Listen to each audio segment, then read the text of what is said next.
एक बहुत ही चर्चित कहानी है जिसमें दो पड़ोसियों की कहानी है।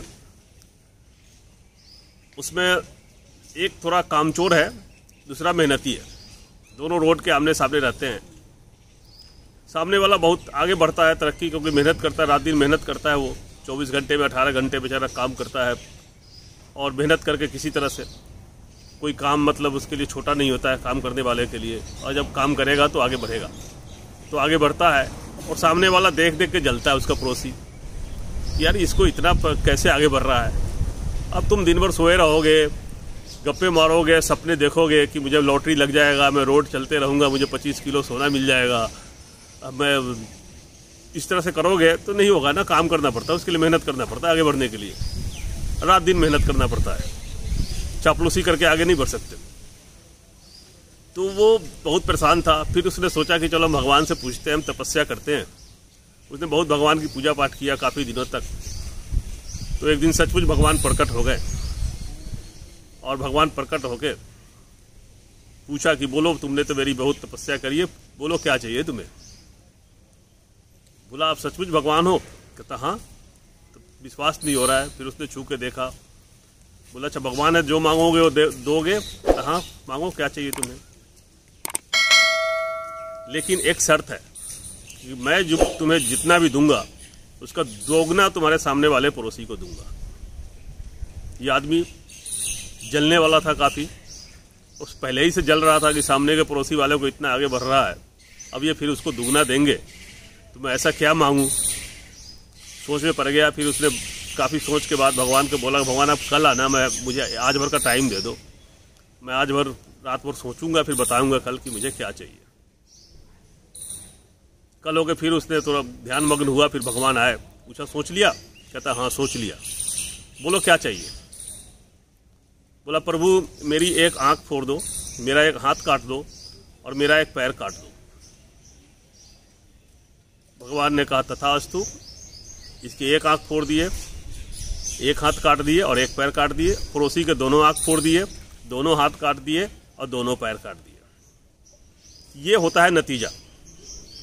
आप उसी रिजल्ट की तरफ आप लोग भी जा रहे हो। आप किसी खास वर्ग से जलने के कारण, मन में जलन पैदा करने के कारण कि उसको कैसे मिल रहा है, वो कैसे आगे बढ़ रहा है, आपने पूरे देश को बर्बाद कर दिया। आप आरक्षण हटाने के चक्कर में आरक्षण तो हटा नहीं, देश बेच दिया और उसमें बराबर भागीदार रहे। और धीरे धीरे देश की सारी संपत्ति निजी हाथों में जा रहा है और ये फिर नरकंकाल बन के रह जाएगा।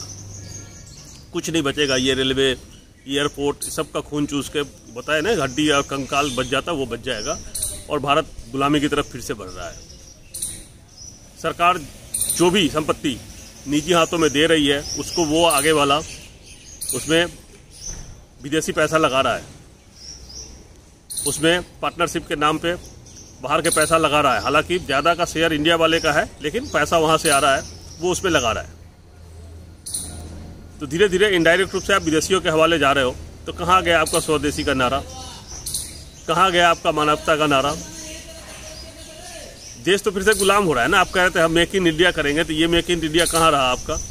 पिछले साल आप लोगों ने एक लहर चली थी कि चाइना के चीज़ों का बहिष्कार करेंगे और लोग इंडियन फ़ोन ढूंढ रहे थे। आज तक कोई इंडियन फ़ोन बना नहीं और बहुत कम लोगों के पास देखता हूँ जिसके पास वो इंडियन फ़ोन है कि नहीं है।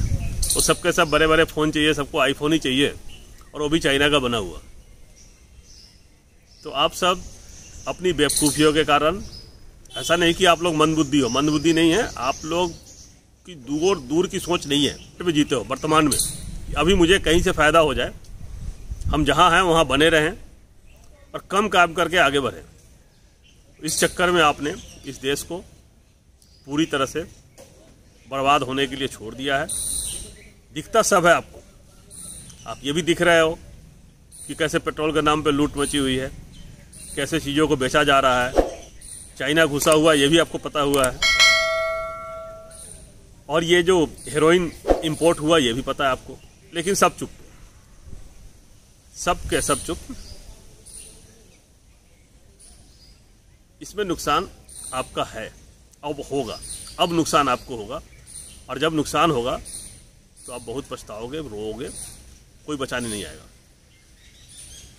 क्योंकि सब बटे हुए हैं, अलग अलग बटे हुए हैं कि कभी किसी यादव की सरकार बनती है तो ज़्यादा लोग उछलने लगते हैं, दलित की सरकार बनती है दलित उछलने लगता है, और सवर्णों ने तो ज़िंदगी भर राज किया देश पे, आज़ादी से लेके अब तक, आज़ादी के पहले भी अंग्रेज़ों के साथ मिलके भी राज किया आपने। तो सब जिसको जहाँ मौका मिलता है लूटने में लगा हुआ है। देश में मानव नहीं है, मानवता नहीं है। इसलिए मैं ज़्यादा आपका समय बर्बाद नहीं करता हूँ। मेरी बातों पे सोचना कि मैं क्या कह रहा हूँ। ये जो जलने वाली जो प्रवृत्ति है ना, मानव को देख के जलने वाली प्रवृत्ति, उसको ख़त्म करो और मानव के रूप में रहो, ह्यूमैनिटी के लिए काम करो। कोई भी जाति छोटी नहीं होती, कोई भी जाति बड़ी नहीं होती है। सब जन को जन्म लेना पड़ता है, सबको पाल पोस के उसके माँ बाप बड़े करते हैं। अगर बड़ी जाति का है तो उसको कोई ठप्पा नहीं लगा होता है, आमिर खान ने एक फिल्म में कहा था, और छोटी जाति का भी ठप्पा नहीं लगा होता है। काम के आधार पर जातियों को बांटा गया था, पहले सब मानव ही थे, काम के आधार पर बांटा गया था। जो रक्षा करेगा वो क्षत्रिय होगा, जो शिक्षा देगा वो ब्राह्मण होगा, जो दूध निकालेगा वो ग्वाला, बाद में आ गया, वो था ही नहीं, वो शूद्र पर में आते थे, और जो व्यापार करेगा वो वैष्णव होगा। आज सबसे ज़्यादा दूध निकालने वाले ब्राह्मण ही हैं। आप जितने भी खटाल मुंबई में देखोगे ब्राह्मणों के हैं, तो यादव कहाँ रहा। तो जो प्रॉफिट की काम होती है, जिसमें ज़्यादा फायदा आता है, उसमें तो आप घुस जाते हो, जातिवादी बीच में ले आते हो। इन सबको रोको, भारत के लिए काम करो। जय हिंद, जय भारत।